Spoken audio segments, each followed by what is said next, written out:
नाग सब गोटा के हम छी माधवी झा। अहाँ सबके होली के बहुत बहुत शुभकामनाएं। एक होली के मैथिली गीत लऽ के एलहुँ हन। सिया संग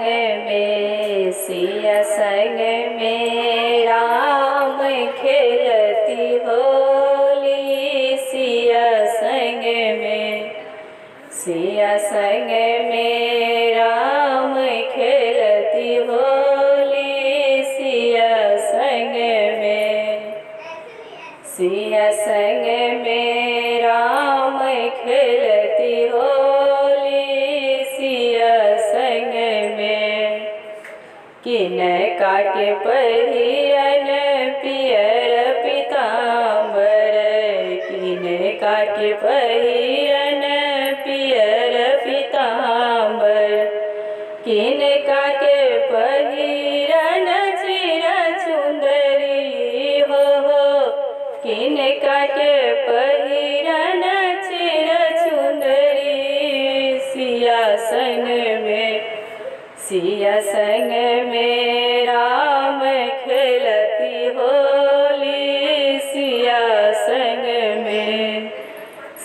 संग में राम खेलती होली। सिया संग में राम जी के पहिरन पियर पीताम्बर। राम जी के पहिरन पियर पीताम्बर। सीता के पहिरन चिर चुंदरी हो। सीता के पहिरन चिर चुंदरी। सिया संग में राम खेलती होली।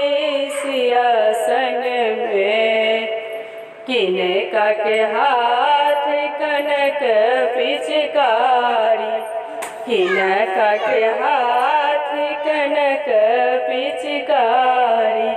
किनका के हाथ अबीर झोली हो।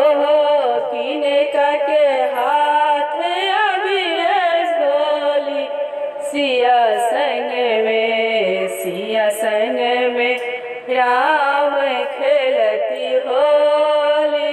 सिया संग में राम जी के हाथ कनक पिचकारी। राम जी के हाथ कनक पिचकारी। सीता के हाथ अबीर झोली हो। सीता के हाथ अबीर झोली। सिया संग में राम खेलती होली। सिया संग